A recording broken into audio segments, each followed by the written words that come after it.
السلام علیکم مدرز. اگر آپ مدر ہیں یا خاتون ہیں یا پہلے سے ماں ہیں تو آپ کو یہ ویڈیو ضرور دیکھنی چاہیے. ہو سکتا ہے کہ آپ خود اس مسئلے کا شکار ہوں یا آپ کے پاس کوئی خاتون اس سینیریو سے گزر رہی ہو تو آپ کو اس کی اویئرنیس ضرور ہونی چاہیے. یہ ایک ایسا ایشو ہے جسے بہت کم لوگ جانتے ہیں. اس کیس اسٹڈی کی میں آپ کو تھوڑی سی ڈیٹیل بتا دوں کہ اس کیس اسٹڈی میں جو مدر ہیں ان کی 2 بیٹیاں تھیں اور 2 بیٹیوں کے بعد ان کا بیٹا ہوا. ایسی کیا ریزن تھی کہ ان کو اپنے بیٹے سے نفرت تھی، غصہ تھا، وہ اس کو اٹھانا پسند نہیں کرتی تھی. ان کو ایسا لگتا تھا کہ اگر وہ اپنے بیٹے کو اٹھائیں گی تو انہیں کچھ ہو جائے گا یا ان کے بیٹے کو کچھ ہو جائے گا. عجیب عجیب سے وسوسے کا، وہم کا شکار ہو گئیں. اس پریشانی میں وہ اکیلا رہنا پسند کرتی تھی. ان کا بیٹا ان کے پاس آئے تو اس سے دھکے دیتی تھی، اس کو دور لے جاؤ، اس کو مجھ سے دور کر دو.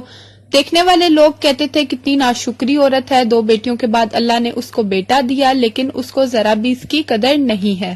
تو آج کی ویڈیو میں ہم اس کیس اسٹڈی کی ڈیٹیل دیکھیں گے. آپ ہماری ویڈیو کو اینڈ تک دیکھیں، ہمارے چینل مدر ڈائری کو سبسکرائب کر لیں، ویڈیو کو لائک اور شیئر کر دیں. تو چلیے اسٹارٹ کرتے ہیں. کسی بھی گھر میں بچے کی پیدائش نہ صرف بہت خوشگوار موقع ہوتا ہے بلکہ ہر فرد ہی نئے مہمان کے استقبال کے لیے خاصا پرجوش نظر آتا ہے. مگر کیا کبھی کسی نے نوٹ کیا کہ بعض اوقات بچے کی پیدائش کے موقع پر کسی ماں کا رویہ بے حد عجیب سا ہو جاتا ہے، مثلاً بہت اداس، چڑچڑا پن، پریشان ہو جانا. دراصل یہ بھی ایک ذہنی مسئلہ ہے جو پیدائش کے عمل سے مشروط ہوتا ہے. اسے میڈیکل زبان میں پوسٹ پارٹم ڈپریشن کہتے ہیں. آج کا کیس بھی کچھ ایسا ہی ہے. اس کیس میں ایک عورت کا تیسرا بچہ تھا. پہلے اس کے پاس 2 بیٹیاں تھیں اور یہ بیٹا اس کو 6 سال کے انتظار کے بعد ملا تھا.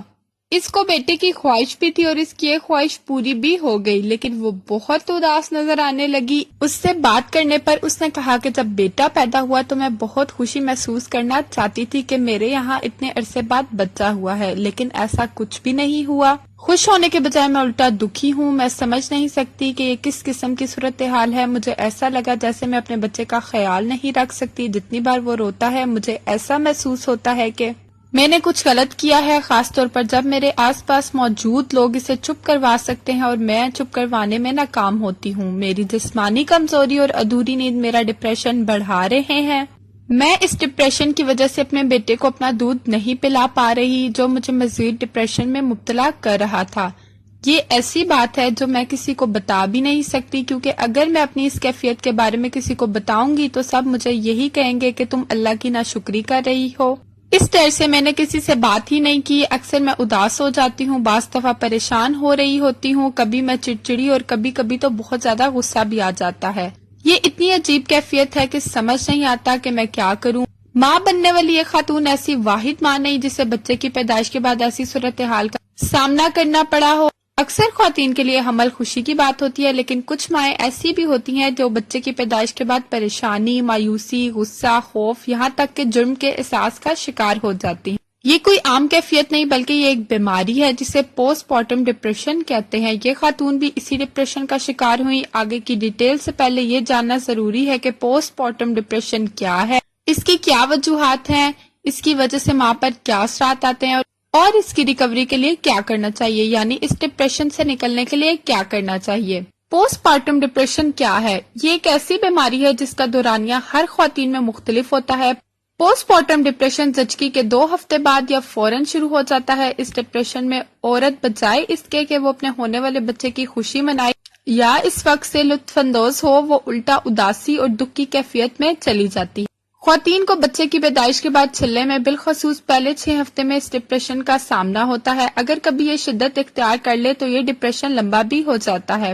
پوسٹ پارٹم ڈپریشن میں مبتلا خواتین میں اکثر یہ دیکھا جاتا ہے کہ انہیں اپنے بچے سے کوئی انسیت محسوس نہیں ہوتی اور نہ ہی ان میں ذمہ داری کا احساس پیدا ہوتا ہے، جس وجہ سے وہ خود کو قصوروار سمجھتی ہیں. یہ صورتحال ایسی ہے جیسے کوئی احساس جرم انسان کو بے چین رکھتا ہے.